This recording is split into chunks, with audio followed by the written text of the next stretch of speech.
A'udzu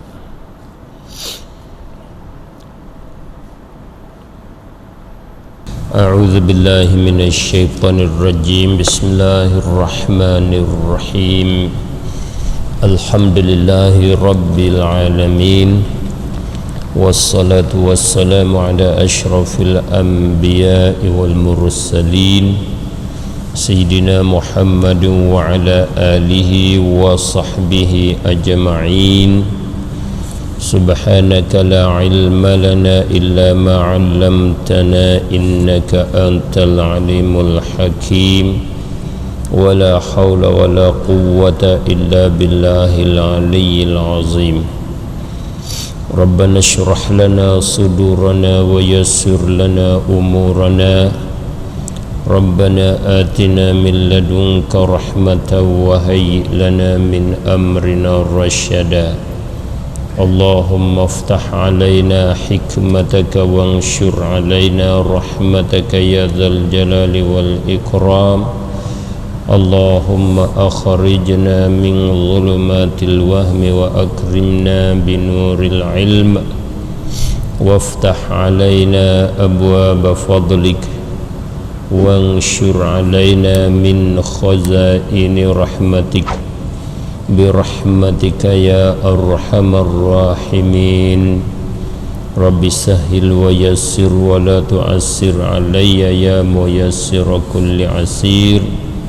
Allahumma salli wa sallim wa barik ala sayyidina Muhammadin wa alihi kama la nihayata li kamalik wa adada kamalih walhamdulillahi rabbil alamin. Qala Syekhul Muallif rahimahullahu ta'ala wa nafa'ana bi'ulumihi fid darain amin. Wa malikun wasairul a'immah kadza Abul Qasim hudatul ummah fawajibun taqlidu habrin minhum kadza hakal qawmu bilabzin yufham. Wa malikun, dan bermula Imam Malik bin Anas rahimahullahu ta'ala. Wasairul a'immah, dan sekalian imam-imam, yakni imam-imam yang lain daripada Imam Malik.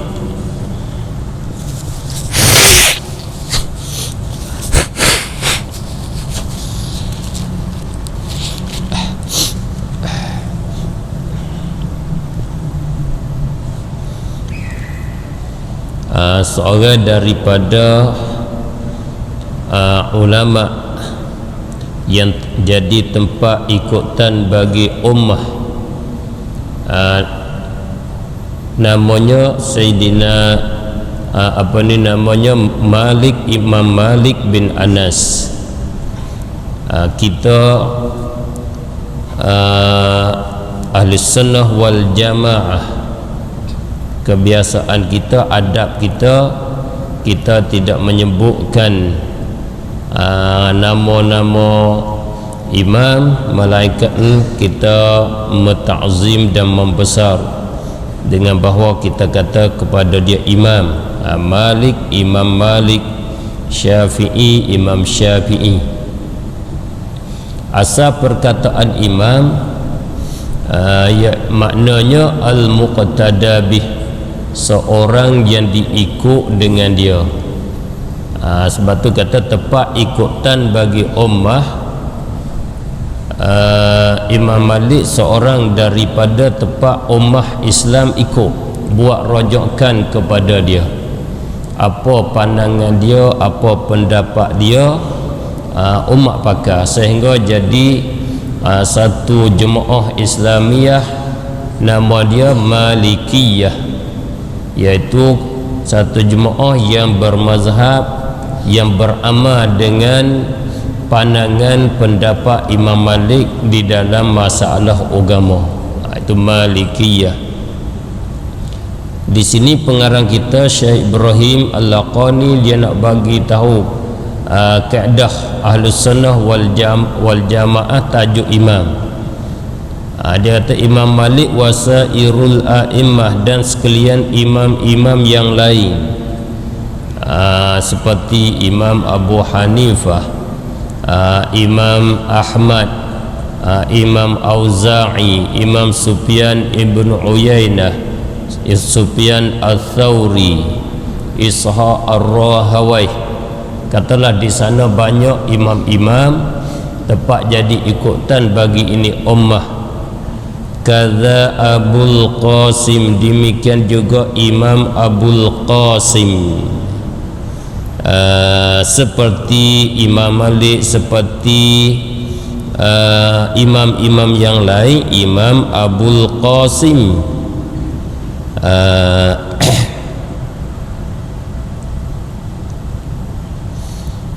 maksud dia siapa Imam Abul Qasim, iaitu maksud dia Imam Al-Junaid, seorang daripada ulama tasawuf, Abul Qasim bin Muhammad Al-Junaid.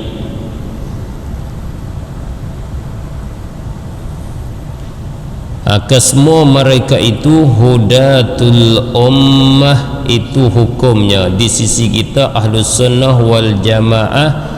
Hudatul ummah ay hudatu hadhil ummah, segala mereka itulah penunjuk bagi ummah, bagi ini ummah. Dia sebagai penunjuk, bukan penyesat, bukan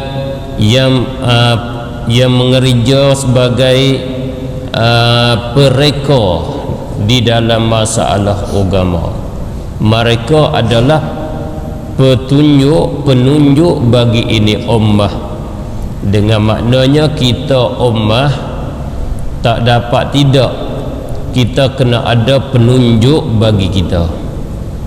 Kita diibarat kita duduk di dalam kelam. Kita orang awam, kita duduk di dalam kelam. Kita tidak tahu hala tuju arah yang kita nak menuju. Manusia biasanya begitu. Oleh kerana demikianlah Allah Subhanahu wa ta'ala mengutuskan Rasul supaya jadi penunjuk bagi ummah.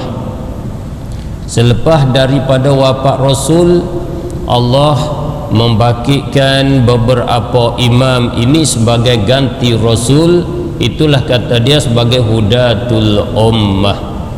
Siapa yang tidak mengambil a'immah jadi penunjuk, artinya orang itu berada di dalam kelam, berada di dalam kesesatan. Sesatlah kalau tidak menjadikan imam-imam sebagai penunjuk. Ini kita Ahlus Sunnah wal Jamaah. Sebab apa kita hukum begini, i'tikad begini? Kerana mereka itu mereka yang mengambilkan agama, yang mereka itulah yang faham agama daripada sumber agama dengan secara betul, dengan secara benar. Imam-imam kita, khususnya imam yang apa, mereka mengambil agama baik di dalam tajuk fiqhnya, baik di dalam tajuk akidahnya, tasawufnya, mereka ambil daripada sumber agama, dan lagi pula dengan cara yang betul. Mengambil daripada sumber, mengambil dengan cara yang betul. Sebab itulah, kerana itulah mereka itu dikatakan penunjuk bagi ini ummah. Bersalahan dengan firqah yang sesat. Firqah yang sesat, kita tak boleh ikut, tak boleh buat pertunjuk kepada imam-imam. kita kena kembali kepada sumber agama sendiri, kena kembali kepada Al-Quran, kena kembali kepada Al-Hadis sendiri. Itu perbezaannya. Beza ahli sunnah dengan ahlul bid'ah, dengan ahlul dalalah, dengan firqah yang lain daripada ahli sunnah wal jamaah. Seperti di saat kita pada hari ini, di saat kita hari ini tak boleh ikut ulama, tak boleh ikut imam, kerana mereka itu manusia yang sama dengan kita. Imam Syafi'i dengan kita sama saja. Kadang-kalanya setengahnya mendakwa lebih dia lagi daripada Imam Syafi'i, tinggi dia lagi daripada Imam Syafi'i nisbah kelasnya. Wal'iyadza billah. Kalau imam-imam yang empat ini bukan jadi pertunjuk bagi ini ummah, kalau mereka itu mereka yang bukan jadi pertunjuk bagi ini ummah, tentulah ummah ini berada di dalam kesesatan yang nyata-nyata. Kerana ilmu yang sampai kepada kita pada hari ini ialah ilmu bagi mereka itu, ilmu Al-Quran, ilmu hadis yang sampai kepada kita pada hari ini melalui mereka itu, dan boleh dikatakan ilmu mereka itu, bahkan boleh dikatakan ilmu Imam Syafi'i dengan secara khususnya memenuhi permukaan bumi ini. Bukan di dalam hadis Sayyiduna Rasulullah sallallahu alaihi wa alihi wasallam bersabda yang bermaksudnya alimu Quraisyin yamla'ul arda ilma, seorang daripada orang alim daripada Quraisy, seorang yang alim daripada kabilah daripada kaum Quraisy akan memenuhi bumi, memenuhi ia akan bumi, dia akan penuh bumi, dia akan isi bumi ini sampai penuh, dia mengisi bumi penuh. Ilman nisbah ilmu, yakni ilmu dia akan meratai segala bumi, bumi ini akan penuh dengan ilmu dia. Ini dengan secara realitinya, ya betul, ilmu Imam Syafi'i penuh permukaan bumi. Tidak ada, boleh dikatakan tidak ada tempat orang Islam berada padanya tidak sampai ilmu Syafi'i padanya. Tak ada. Di mana ada orang Islam, di situ adalah ilmu Imam Syafi'i. Ditanggung hadis ini di atas Imam Syafi'i. Imam Syafi'i lah yang Nabi kandak, ulama kita tanggung kata Nabi kandak dengan ta'alimu Quraisy. Sebab apa? Sebab tidak ada orang Quraisy, keturunan Quraisy, orang alim-alim daripada bangsa Quraisy yang tersebar ilmunya seperti tersebar ilmu Syafi'i. Ilmu Syafi'i adalah kalau dibanding seolah-olah Al-Quran dan Al-Hadis, dengan makna sampai ke semua pelosok alam. Quran dan hadis sampai Allah sebar sampai ke semua pelosok alam. Ilmu Syafi'i Allah sebar sampai ke semua pelosok alam, sampai kepada setiap ufuk. Di antara ilmu Syafi'i yang seperti Al-Quran yang tersebar luahnya, ilmu cara memahami hukum agama ataupun silibus faham Al-Quran dan Al-Hadis, iaitu Imam Syafi'i satu karangan baginya nama Kitabur Risalah. Imam Syafi'i tulis satu kitab nama Kitabur Risalah. Maka dengan kita berrisalah ini, ulama-ulama, bukan kita, ulama-ulama mengguna untuk memahami Al-Quran dan Al-Hadis. Oleh itu tidak ada seorang ulama yang tidak berpegang dengan ilmu Syafi'i. Itu maknanya ilmu Syafi'i meratai alam. Kalau kata Imam Syafi'i ini penyesat, kata Imam Syafi'i bukan imam, siapa lagi imam di atas dunia ini? Siapa yang kita nak ikut kalau kata Imam Syafi'i ini penyesat? Kalau Imam Syafi'i tak boleh jadi tempat ikutan, kita nak ikut siapa? Hari ni kita nak ikut siapa? Imam Malik bukan sebagai tempat ikutan, Imam Abu Hanifah bukan satu tempat ikutan, Imam Ahmad bukan sebagai satu ikutan. Siapakah yang nak jadi ikutan kita? Tak ada dah lah. Bagi saya fikir mudah-mudah, fikir ringan-ringan. Alhamdulillah dapat fikir ringan ini dengan kemudian daripada dapat taufik dan hidayah daripada Allah Subhanahu wa taala. Pada masa satu ketika saya pun berfikir seperti fikiran satu kumpulan kelompok ini juga. Saya nampak juga kata kita sudah ada sumber Al-Quran dan Al-Hadis. Kenapa lagi kita nak ikut ulama? Kita kembali pada sumber yang asli, itulah lebih senang, lebih mudah. Kita pun boleh faham Al-Quran. Tak boleh faham kalau kita Al-Quran bila kita belajar.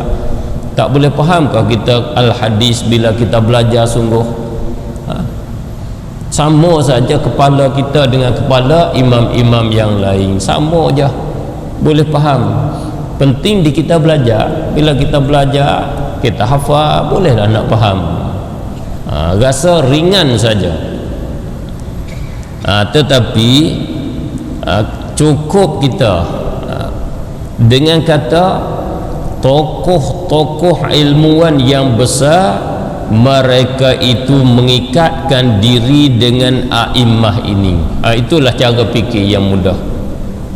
Tokoh-tokoh ilmuwan yang besar-besar, ulama yang besar-besar, mereka itu lebih alim daripada kita, lebih mahir nisbah ilmu daripada kita, berkali-kali ganda, beratus kali ganda, dabun kali ganda, tak tahu berapa kali dabun dah. Seperti kita kata Imamul Haramain, Imamul Ghazali, Imam An-Nawawi, Ibnu Hajar Al-Asqalani, Syekhul Islam Zakaria Ansari, Syekhul Islam Ibnu Hajar Al-Haytami, Imam As-Suyuti. Kalau saluran Ahli Sunnah wal Jamaah, Imam Al-Bulqini. Kalau di masa salaf lagi, Imam Ar-Rabi', Imam At-Tabari, Ibnu Jarir At-Tabari. Itu tokoh-tokoh ilmuwan. Abu Ishaq Asy-Syirazi, itu orang yang sebagai waliullah, auliaullah. Mereka Hafiz Al-Bulqini ingat ratusan ribu hadis. Hafiz Ibnu Hajar, Hafiz Nawawi ingat ratusan ribu hadis. Mereka alim di dalam bahasa Arab, tulis kitab tentang tajuk bahasa Arab, Tahdzibul Asma'i wal Lughat. Macam-macam ilmu mereka, bukan ilmu seperti kita. Kita nak baca pun tak berapa faham. Kita kelas kita ni faham pula tak betul pula. Mereka itu mengikatkan diri dengan a'immah. Mereka masih bertaklid kepada Imam Syafi'i, mempertahankan, memperjuangkan mazhab Syafi'i. Khususnya Imam Al-Baihaqi, Al-Hafiz Al-Baihaqi, ulama hadis yang besar. Ingat ratusan hadis. Bahasa Arab tak payah bincang dengan kita, tak payah kita pertikaikan. Mereka lebih alim, jauh sangat-sangat faham di dalam bahasa Arab. mereka masih bertaklid, bermazhab dengan mazhab Syafi'i. Bukan semata bertaklid, bermazhab, mempertahan pula mazhab Imam Syafi'i. Oleh itulah saya fikir gitu cukup dah. Siapa aku kalau berbanding dengan Imam Baihaqi? Siapa aku kalau berbanding dengan Imam Ghazali? Siapa aku kalau berbanding dengan Imam An-Nawawi? Siapa aku kalau berbanding dengan Ibnu Hajar Asqalani, Amirul Mukminin fil hadis? Siapa aku kalau berbanding dengan Al-Hafiz Al-Bulqini? Oh, tak boleh nak banding. Ulama kita dalam mazhab Syafi'i yang bermazhab Imam Syafi'i sebagai guru bagi guru hadis, bagi guru-guru bagi ulama mazhab yang lain.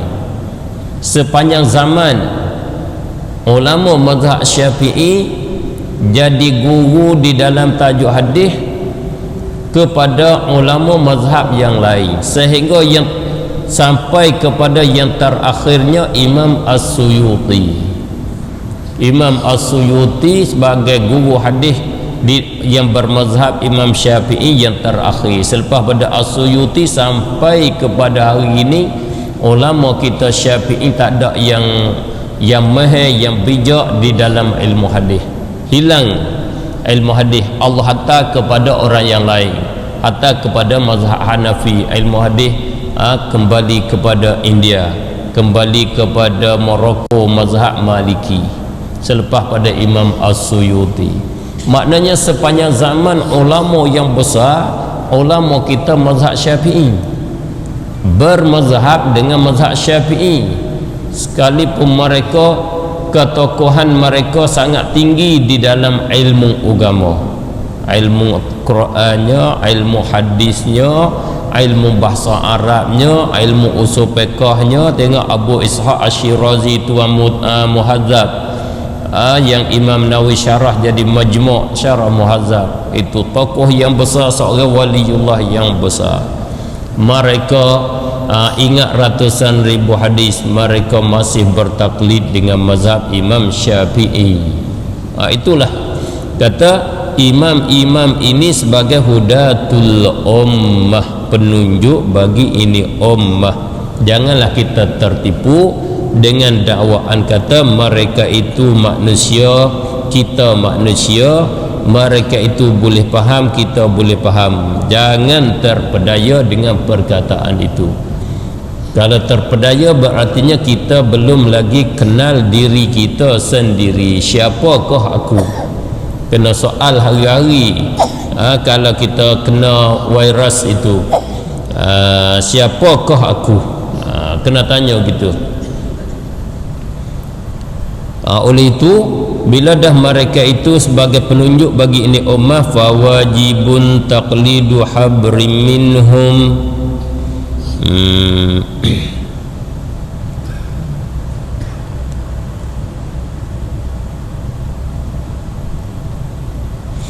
Kena baca dengan isba'. Fawajibun taqlidu habrim minhum. Baca dengan isba' mim, dengan baris mim, dengan baris dhammah, sebab nazam, dengan sebab cakap ni cakap nazam. Kadza hakal qaumu bilabzim yufhamu, sama minhumu yufhamu.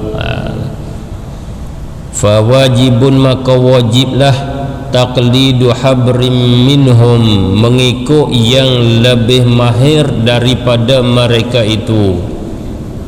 Kita kena taklid yang mahir-mahir, yang bijak-bijak, yang banyak ilmu daripada mereka itu. Siapa yang mahir?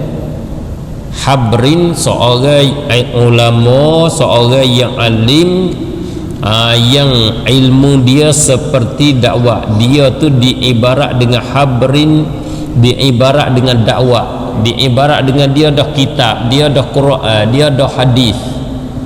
Kitab ni dia dah, yang kita duk baca ni ada dakwah kat sini, dia dah. Maksud dengan habr di sini iaitu yang mujtahid daripada mereka itu, orang alim yang sampai peringkat mujtahid, orang alim yang sampai peringkat boleh faham Al-Quran dan Al-Hadis dengan secara benar, dengan secara betul. Ataupun dengan kata lain, orang yang alim boleh istinbat, boleh gali hukum daripada sumber hukum. Dengan kata lain, orang yang boleh mengambil hukum daripada Al-Quran dan Al-Hadis dengan kaedah, dengan kaedah-kaedah dia. Ada kaedah cara dia memahami, cara dia menggalikan hukum. Seperti imam kita Syafi'i, dia ada kaedah dia cara memahami Al-Quran dan Al-Hadis, iaitu dia membahagikan Al-Quran kepada beberapa bahagian. Sebagai contohnya, iaitu di sana Al-Quran ada kala dia bercakap dengan umum, kehendak dianya umum sebahagian daripada Al-Quran. Ya ayyuhan nas u'budu rabbakumul ladzi khalaqakum. Ya ayyuhan nas, wahai manusia, itu umum. Ia tidak fokus, tidak tentu kepada Abdullah, Saleh, Tayyib, manusia ke semua. Kehendak dia bercakap umum, kehendak dia pun umum, tidak keluar seorang pun. Dia panggil ada Quran umum, kehendak umum. Ada Quran bercakap dengan umum, tapi dikanaki khusus, naknya sebahagian saja, sekelompok saja, seorang saja. Dia panggil min itlaqil am wa iradatil khusus.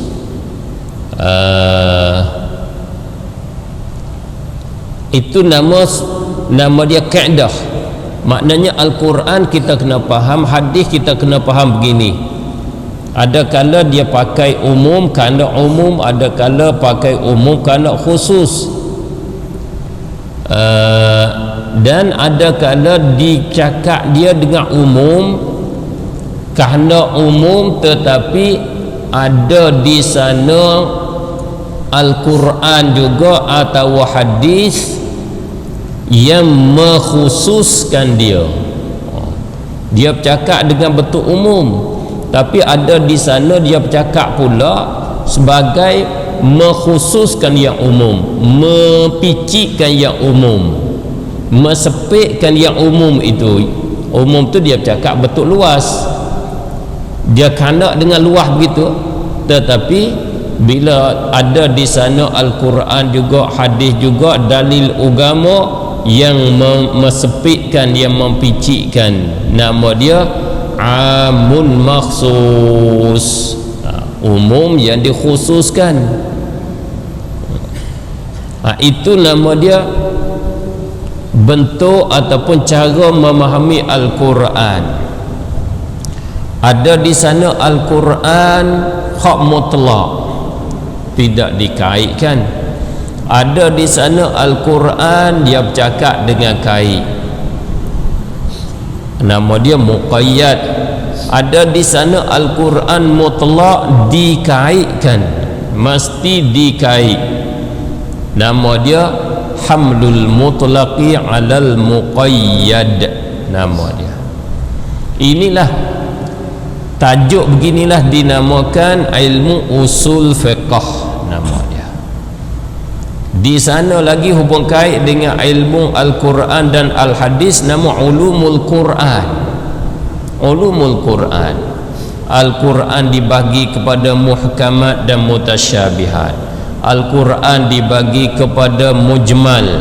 Al-Quran dibagi kepada mubayyan. Al-Quran dibagi kepada mutlak. Al-Quran dibagi kepada muqayyad, dibagi kepada zahir, dibagi kepada muawwal. Lafaz manakah lafaz zahir ditakwil, lafaz manakah lafaz mutlak dikaitkan, syarat lagu mana. Itu nama dia ilmu ulama mujtahid. kita yang dakwa nak ikut imam, kata kita sama dengan Imam Syafi'i, mana kaedah kita dengan ilmu Al-Quran, dengan ilmu cara memahami Al-Quran dan Al-Hadis? Mana kaedah kita? Cuba tulis, mari satu buku, nak tengok kaedah kita betul ke tak betul. Kaedah ini sudah diakui oleh ulama besar-besar, sudah diguna. Bahkan apabila Imam Syafi'i radhiyallahu ta'ala anhu tulis kaedah ini, ulama-ulama yang lain daripada ulama hadis mengaku, kata, oh, aku baru faham. Sampai kepada peringkat tu. Sebab ulama hadis ramai dia ingat hadis, tetapi dia tak faham. Nak faham hadis tak boleh, kerana hadis ada bertetangan, berlawanan. Contohnya kullu bid'atin dhalalah, contoh mudah-mudah. Tiap-tiap bid'ah sesat, bid'ah perkara yang direka, perkara baru. Nampaknya tiap-tiap perkara baru tak boleh sesat habis ya.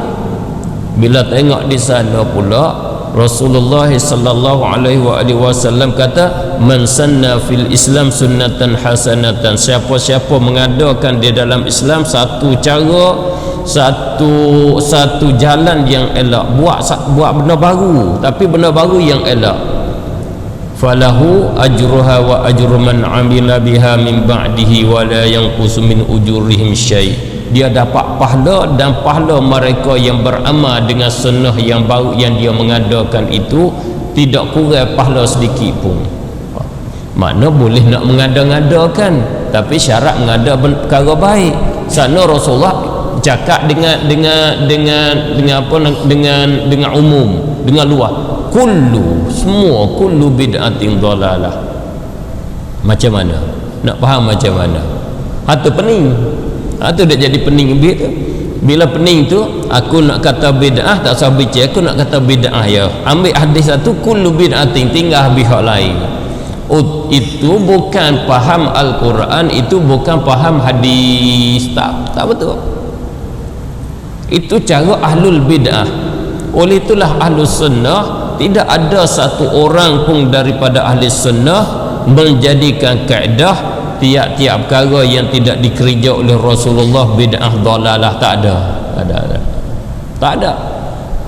Mereka faham sungguh. Orang yang kata begitu, orang tu tak faham Al-Quran, tak faham hadis, walaupun dia dakwa kembali pada Al-Quran dan Al-Hadis, kerana dia tidak berkaedah dengan kaedah Quran dan Al-Hadis.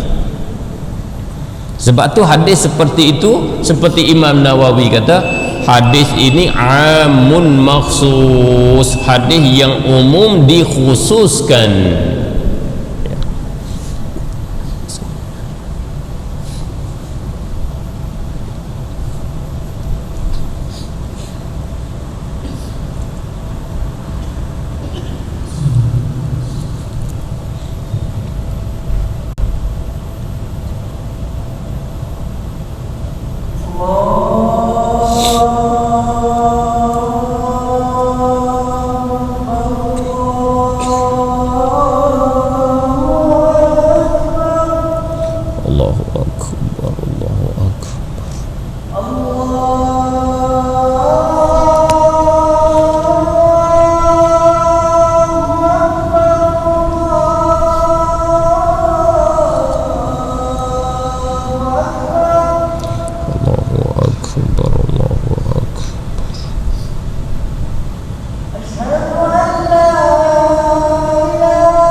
haula wala quwwata illa billah.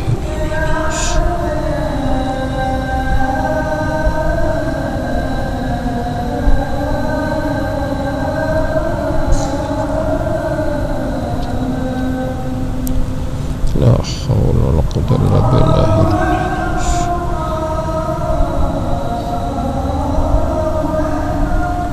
Allahu akbar, Allahu akbar.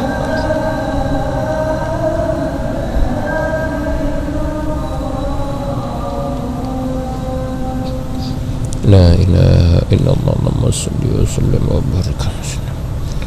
Allahumma rabba zidna wa tatamma wa salatu wa tasallu Muhammadan wa sallallahu syarab wa darajatul aliyah daraja ba'dallah mahmudan la zawtin ya arhamar rahim.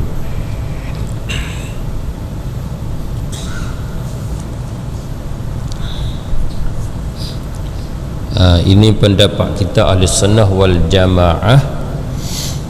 Wajib kita taklid yang alim daripada mereka itu yang sampai kepada martabat mujtahid. Ulama yang alim sampai kepada martabat mujtahid itulah yang dinamo, yang dipanggil ulama sebenar-benarnya.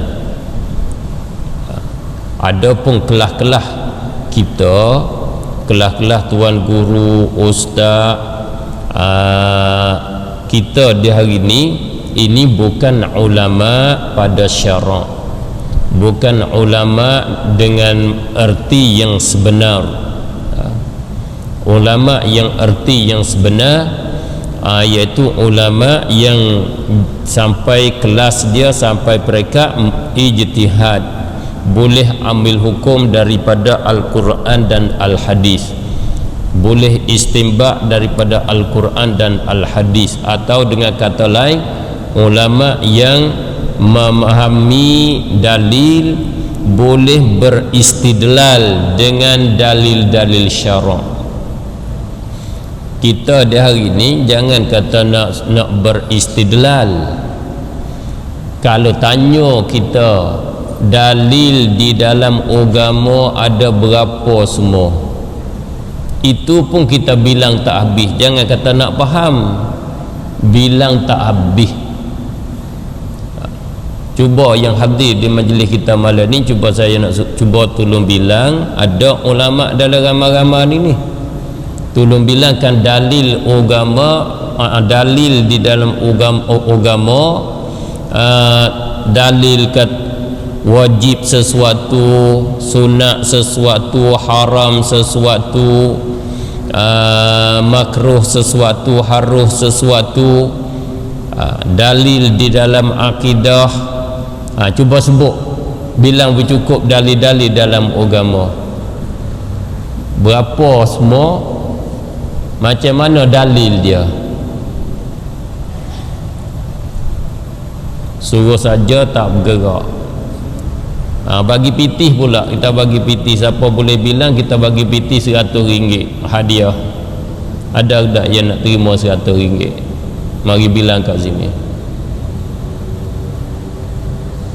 Tak ada juga. Naik lagi RM1,000, takut-takut ada. Soalnya begitu, tak kuasa kita. Macam mana kita dakwa kita sama dengan Imam Syafi'i? Macam mana kita dakwa kita nak kembali pada Al-Quran dan Al-Hadis? Basic nak jadi orang alim tu tak ada. Basic orang alim ni kita kena begitu, kena tahu, kena faham dalil agama ni berapa dia, apa yang jadi sumber agama, Al-Quran dan Al-Hadis saja ke? Kalau sekadar itu dia tak faham lagi Al-Quran, tak faham hadis, macam mana dia nak kata dia nak kembali pada Al-Quran dan Al-Hadis? Oleh itulah kata kita ni mesti taklid mereka itu. Hukum taklid wajib, ijma' au kal ijma'.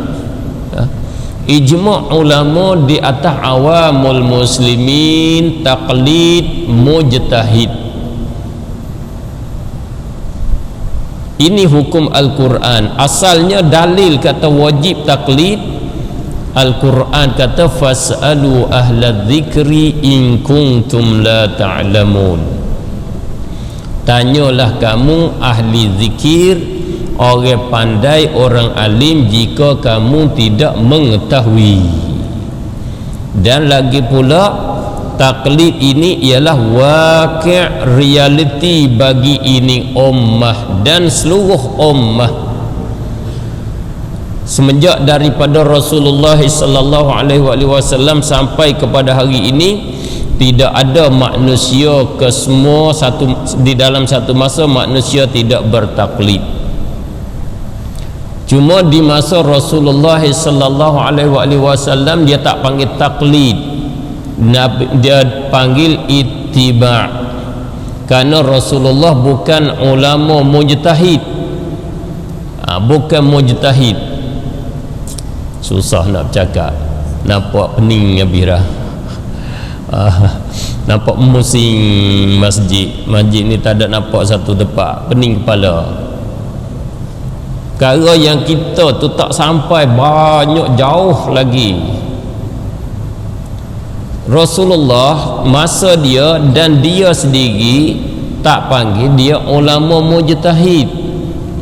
Dia panggil masa dia masa mensyariatkan.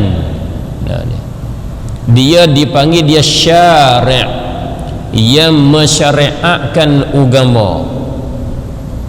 Selepas pada Rasulullah barulah masa fiqh nama dia. Apa pula masa syariat, masa fiqh? Itu jadi pening kitanya. Pening. Maknanya masa Rasulullah, masa dia mensyariatkan, dia menentukan hukum syarak, tak payah ambil daripada mana-mana. Dia sendiri dah yang menentu hukum, dia sendiri membuat kaedah agama. Sebab tu bila dia cakap Rasulullah nama cakap jadi kaedah. Dia bercakap kaedah, dia bukan bercakap tajuk hukum haram halal, dia bercakap jadi kaedah. Seperti dia kata tiap-tiap perkara yang memabuk haram. Dia itu nama dia mensyariatkan, buat undang-undang. Apa saja kalau air ni pun memabukkan tak boleh, haram juga tak boleh, walaupun dengan nama air sekalipun. Bila air ni sudah berubah putih tetapi isi dia, kandungan dia memabukkan, haram. Itu nama pada masa Rasulullah dia mensyariatkan. Bila turut dia, nama dia turut ittiba' nama dia. Selepas daripada wafat Rasulullah tak ada dah, tak boleh, tidak ada siapa pun berhak untuk mensyariatkan, nak kata ini haram, ini halal, ini harus, ini wajib, tak boleh dah. Kena faham daripada apa, daripada syariat, daripada syariat Allah, daripada syariat Rasulullah sallallahu alaihi wasallam. Itulah nama dia masa fiqh. Bila dah di masa fiqh ini, orang yang mengikut ulama fiqh, ulama yang ambil hukum daripada syariat tadi, orang yang ikut ni nama taklid nama dia. Kita ikut dengan secara kita gantung ataupun ditarik kita begitu saja. Itu kata taklid. Maka kalau kita nak bagi dengan secara halus, taklid bermula di zaman sahabat. Zaman Rasulullah dia panggil ittiba'. Di zaman sahabat terus sampai kepada hari ini taklid. Zaman taklid, orang awam taklid. Cuba kita soal, adakah di masa sahabat, masa semelia-melia masa selepas pada masa Rasulullah, adakah di sana tidak ada taklid? Itu soalannya. Tidak ada taklid, semua ambil hukum daripada Al-Quran dan Al-Hadis, mengikut pada zaman Rasulullah ke semua. Tak ada. Sebab sahabat Rasulullah sebagai jadi mufti, sebagai jadi imam tempat ikutan yang ramai, tak berapa orang, tak lebih daripada 30 orang ataupun 20 orang sahaja. Yang lain bertaklid dengan yang alim ini, taklid Siti Aisyah, taklid Ibnu Abbas, taklid Ibnu Mas'ud, taklid Mu'adz bin Jabal, taklid Abu Hurairah, taklid Sayyidina Abu Bakar, taklid Sayyidina Umar, Sayyidina Utsman, Sayyidina Ali, taklid tokoh-tokoh ilmuwan daripada para sahabat Rasulullah sallallahu alaihi wasallam. Itu kalau kata taklid ini bid'ah, taklid ini ialah metuhankan manusia. Maka sahabat Rasulullah adalah mengerja bid'ah. Sahabat Rasulullah metuhan kepada manusia, menjadikan manusia Tuhan. Hari ini di antara mereka yang membid'ahkan taklid, mereka dakwa kata orang taklid ini metuhankan manusia, yakni menjadikan manusia bagai Tuhan, iaitu mereka berdasar kepada firman Allah Subhanahu wa taala yang berartinya setengah daripada manusia mereka yang menjadikan datuk-datuk padri itu arbabam min dunillah. Dia menjadikan datuk-datuk baba mereka Tuhan lain daripada Allah. Mereka berdasar kepada ayat yang tersebut. Orang Yahudi dia kata Uzair anak Allah, orang Nasara dia kata Isa Al-Masih anak Allah Subhanahu wa taala. Mereka itu Allah kata ittakhadhu ahbarahum wa ruhbanahum arbabam min dunillah. Menjadi mereka itu akan hibir-hibir mereka itu dan ruhban datuk-datuk padri mereka itu arbaban beberapa Tuhan min dunillah. Di dalam kitab tafsir, sebab apa boleh Allah kata begitu kepada mereka? Kata mereka menjadikan datuk padri, datuk baba mereka sebagai Tuhan kerana mereka itu mengikut apa yang dipatwa, apa yang dikata oleh datuk-datuk padri, datuk-datuk baba mereka. Bila turut apa yang dikata oleh datuk baba mereka, nama menjadikan baba mereka Tuhan yang lain daripada Allah, itu metuhankan manusia. Oleh itu kita hari ni kalau kita ikut ulama, nama kita metuhankan manusia, tak boleh, syiriklah kita. Oleh itu semua ahli masjid malam ini ahli syirik ke semua. Sebab ke semua ni saya sukalah, saya kata 100% semua puak muqallid ke semua, ikut ulama semua. Ada yang bukan Syafi'i dalam ni. Kalau ada yang bukan Syafi'i siapa? Maliki. Ada di sana Hanafi. Semua menjadikan ulama sebagai tempat ikutan. Makna Tuhan ke manusia ke semua. Wal'iyadzabillah. Itu cara faham Al-Quran yang salah. Itu nama dia pakai zahir Al-Quran.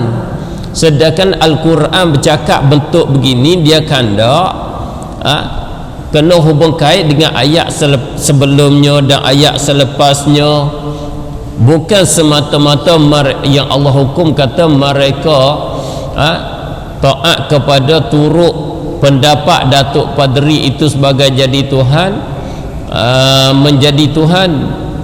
Mereka ikut datuk padri seperti ikut Tuhan, walau padri dia kata masyariat yang salah sekalipun.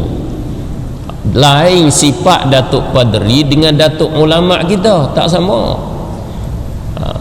Datuk padri mereka, datuk padri mengubah akan Al-Quran, mengubah akan kitab Taurat, mengubah akan kitab Injil. Ulama kita ulama kita usaha memahami Al-Quran dan memahami sumber agama lain terus.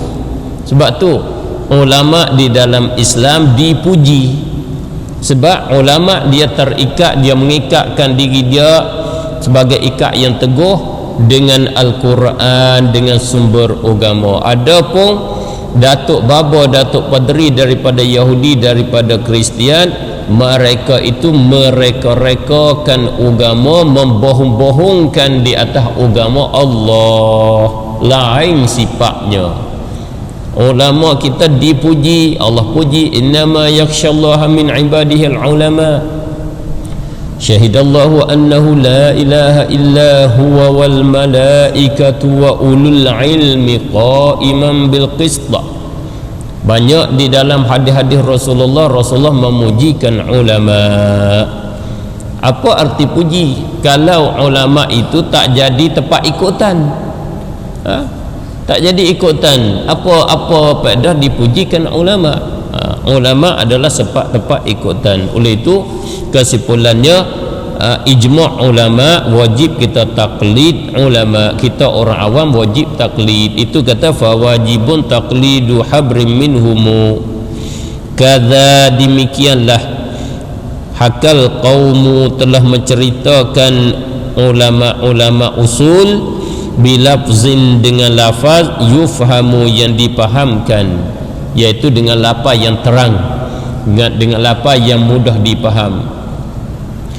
Ulama usul fiqh dia terangkan masalah taklid ini dengan lafaz yang terang, yang mudah dipaham. Dia kata wajib taklid. Kita nak tahu tajuk ini, kita kena belajar di dalam usul fiqh, sebab usul fiqh dialah kitab ataupun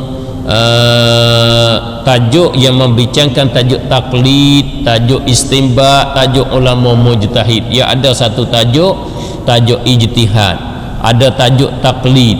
Di awal-awal tajuk tajuk dalil-dalil, apa yang boleh jadi dalil. Selepas pada itu syarat orang nak jadi ulama, ulama mujtahid, dan selepas pada itu hukum taklid. Di dalam usul fiqh kalau kita baca ya ada tajuk taklid dengan terang, dia kata wajib taklid.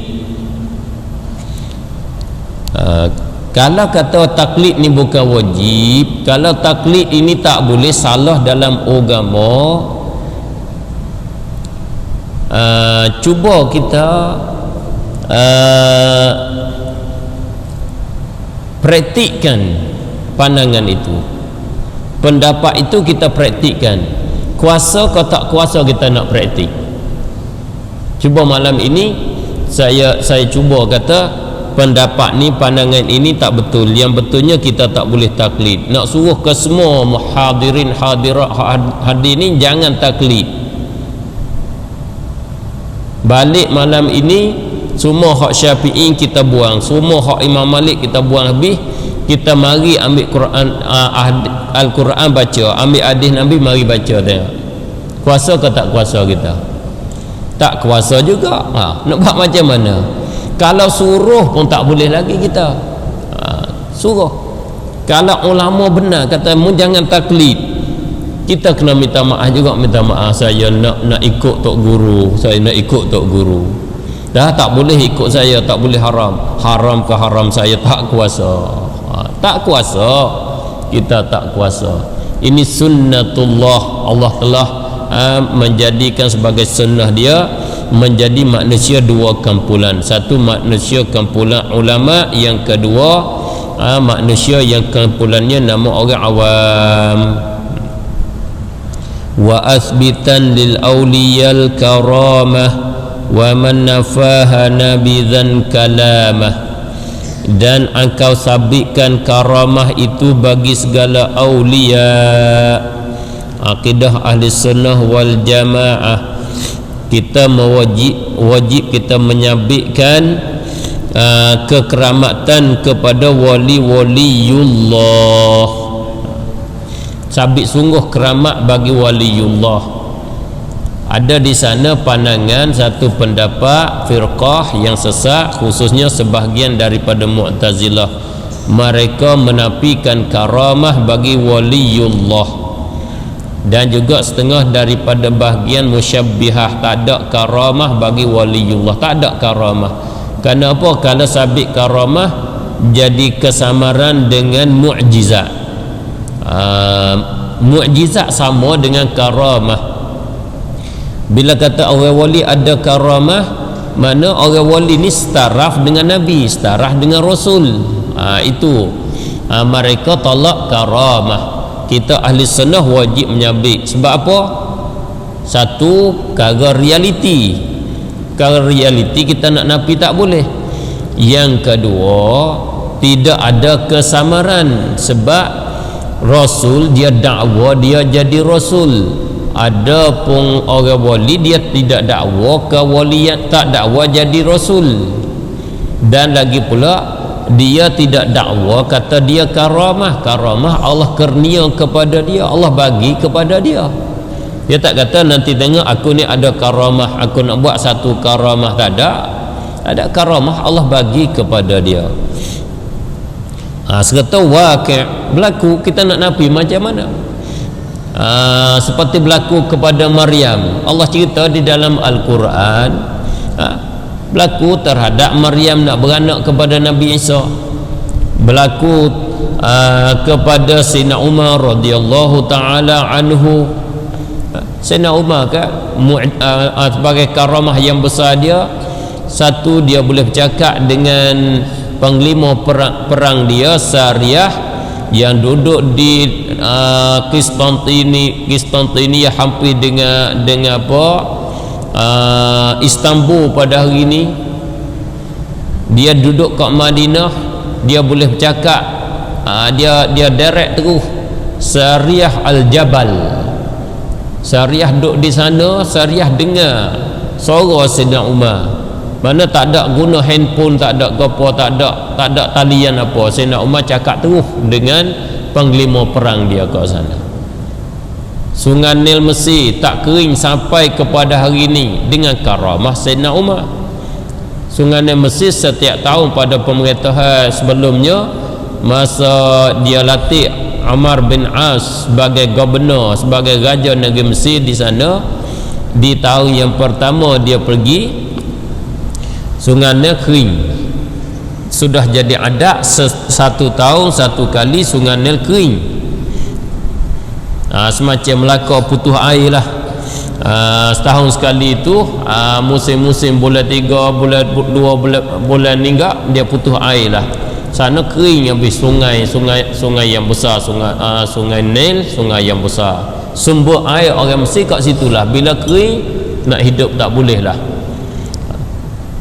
Maka sudah jadi adat orang Mesir bila sungai itu kering, untuk mendatangkan air semula, supaya air datang semula kali kedua, mereka mesti kena potong tekak seseorang manusia, bunuh seorang manusia, ambil kepala manusia, tahu letak di dalam sungai itu, barulah air mari semula. Begitulah amalan mereka yang telah lalu-lalu. Buat begitu, tak buat air tak mari. Kena carilah manusia, bunuh seorang, letak kepala kat situ. Umar bin As dia hantar surat kepada Sayyidina Umar radhiyallahu taala anhu, cerita tajuk tu. Nak buat macam mana ni sungai kering, nak kerak kepala dalam Islam tak boleh. Kalau tak buat air tak mari. Sayyidina Umar radhiyallahu taala anhu tulis, bismillahirrahmanirrahim, min Umar, min Amirul Mukminin Umar bin Al-Khattab ila Nili Misra. Dia tulis bismillah, dia kata daripada Sayyidina Amirul Mukminin Sayyidina Umar bin Khattab sampai kepada sungai Nil Mesir. Dia kata bila surat aku ni sampai kepada kamu, ambillah surat aku ni, letak ataupun tahu ke dalam, campak di dalam sungai Nil. Amr bin As ambil surat tu, capak ke sungai Nil, sampai kepada hari ini sungai Nil tak kering-kering. Karamah ke tak karamah wallahu a'lam, tak tahulah macam tu. Itulah panggil sabit karamah beberapa banyak bagi aulia Allah, bagi wali-waliullah.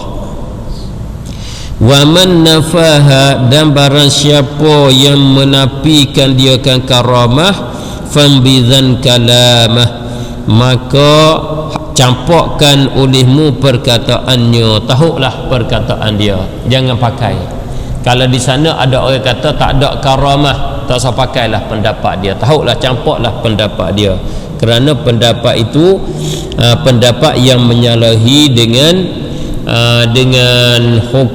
kaedah syarak, dengan hukum Al-Quran dan hukum Al-Hadis sendiri. Siapakah waliullah? Siapakah macam manakah, bagaimanakah definisi waliullah? Dengan secara ringkas, waliullah iaitu seorang yang arif billah, seorang yang kenal Allah Subhanahu wa taala, kenal sifat-sifat Allah Subhanahu wa taala, yang mengekali, yang berterusan di atas taat, yang menjauhi segala maksiat, yang berpaling tinggal daripada kelazatan dan keinginan yang harus-harus, yang dibolehkan. Itu sifat definisi waliullah. Dengan kata lain, orang yang mukminin, yang bertakwa, yang mengambil sifat takwa, kelas takwa, darajah takwa yang tertinggi. Takwa yang rendah semata dia jaga daripada neraka Allah Subhanahu wa taala dengan beriman, kerja taat, tinggal maksiat. Takwa yang paling tinggi, dia tinggal perkara yang harus-harus, tinggal perkara yang kalau perkara harus yang kalau ambil dia menyebab bagi dia ganggu daripada zikrillah. Perkara yang harus itu hanya sebagai nak melazatkan, sebagai nak menambahkan syahwah, untuk nak bersedak-sedak saja, dia tinggal perkara tu. Itu nama dia orang waliullah, orang yang usaha tinggi untuk mendapingkan diri dia kepada Allah Subhanahu wa taala, dengan dia taat sepenuhnya, dan dia tinggal segala larangannya, tinggal segala perkara-perkara yang lebih-lebih daripada dunia. Sebab itu tidak ada orang wali melainkan orang yang zahid daripada dunia. Orang tinggal dunia, tidak tenggelam di dalam dunia. Kita ni wali ke bukan wali? Boleh panggil wali di satu segi pada syarak, wali biasa, nama orang mukmin waliullah. Adapun wali yang dikandaki wali yang sebenar, wali inilah orang yang zuhud, orang yang zahid, bukan nama zahid. Orang yang zahid sungguh tinggal dunia sungguh. Kita macam mana nak panggil orang zahid? Rumah kita berapa nilai hartanya, harganya. Kereta kita pun berapa nilai harganya. Bukan sebiji kereta kita, setengah orang ada 2, 3, setengah kata 50, ada 3, 40. Macam mana nak panggil kita zuhud? Kita penuh tamak dengan dunia, penuh di dalam tangan kita dengan keduniaan, penuh dunia di dalam tangan, tidak ada masalah. Penuh dunia di dalam hati, itu hak jadi masalahnya. Hati kita penuh dengan dunia. Bila hati penuh dengan dunia, tak nama kita waliullah.